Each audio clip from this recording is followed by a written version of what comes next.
দুর্গাপুজো শেষ হওয়ার পর একটা মনের মধ্যে আশা থাকে, চলো আর 2 সপ্তাহ পরে কিন্তু মা কালীর পুজো আসছে।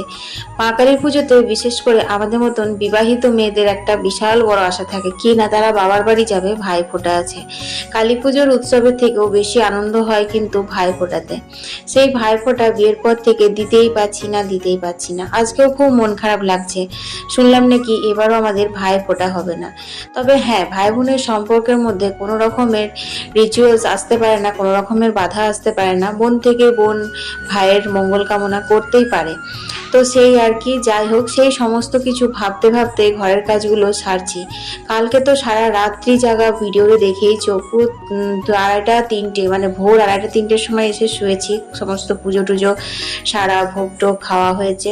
এবার তারপর রয়েছে সকালবেলা থেকে সেই কাজ, বুঝলে। চারিদিকে প্রদীপগুলো দেওয়া ছিল, সেগুলো পোড়া প্রদীপ তোলা, ভোগের বাসন কুসন সমস্ত ধুয়ে মুছে রাখা, তার সাথে রান্না বান্নাও থাকে। আর এই যে ভোগের গুলো একটু আমাদের কাজের বইয়ের জন্য সাজিয়ে দিলাম। বিশেষ কিছু রান্না করব ইচ্ছে করছিল না, মনে হচ্ছিল আজকে একটু আলু পোস্ত, ডাল, মাছের টক এইসবই খায়। কিন্তু যেহেতু শাশুড়ি মা নিরামিষ খাবে, সেজন্য কিছু একটা তেল ঝাল দিয়ে না করলেও হয় না।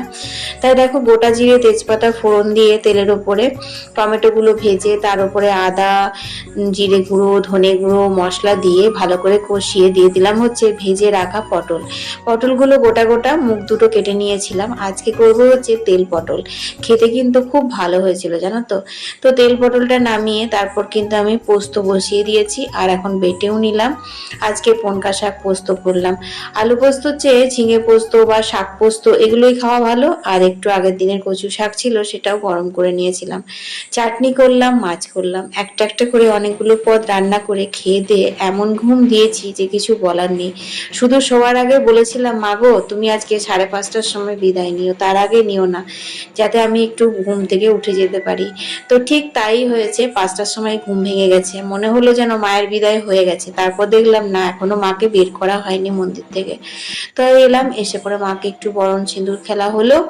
তারপর মায়ের বিদায় বেলা, শুধু একটাই মায়ের কাছে চাওয়া, সবাইকে ভালো রেখো মা, আবার তাড়াতাড়ি ফিরে এসো, অপেক্ষায় রইলাম।